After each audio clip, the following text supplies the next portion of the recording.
Hello friends, good afternoon সবাইকে। Welcome back to my channel. আর আজকে আরও একটা নতুন রেসিপি নিয়ে চলে এসেছি তোমাদের কাছে। তো দেখতেই পাচ্ছ আমি কি বানাতে চলেছি। আমি বানাবো ইডলি আজকে।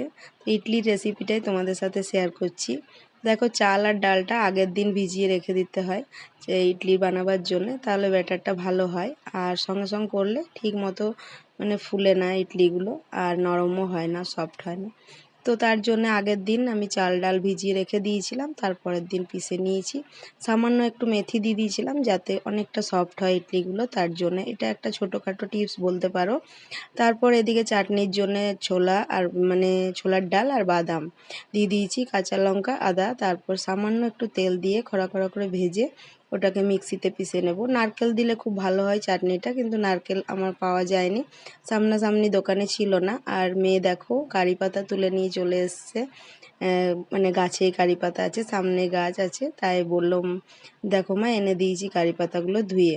তো ওইটা আমি ওই যে সাম্বরটা ছক দেবো, চাটনিটা ছক দেবো। আমি একটাই চাটনি বানাই, এটাই ঝোল ঝোল করে। আর একটা মিষ্টি চাটনি বানিয়েছি আগের দিনকেই, তেঁতুল আর গুড় দিয়ে। মিষ্টি চাটনিটার রেসিপিটা তোমাদের অন্য দিন বলে দেবো। আর এখানে কারি পাতা, সর্ষে, শুকনো লঙ্কা ছক দিয়ে নিলাম।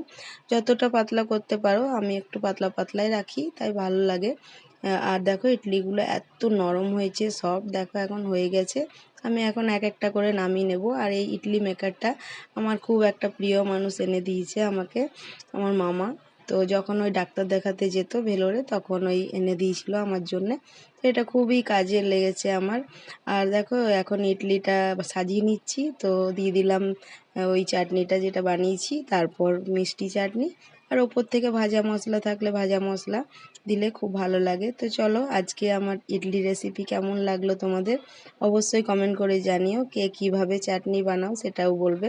চলো আজকের মতো টাটা বাই, দেখা হচ্ছে নেক্সট কোনো ব্লগের সাথে।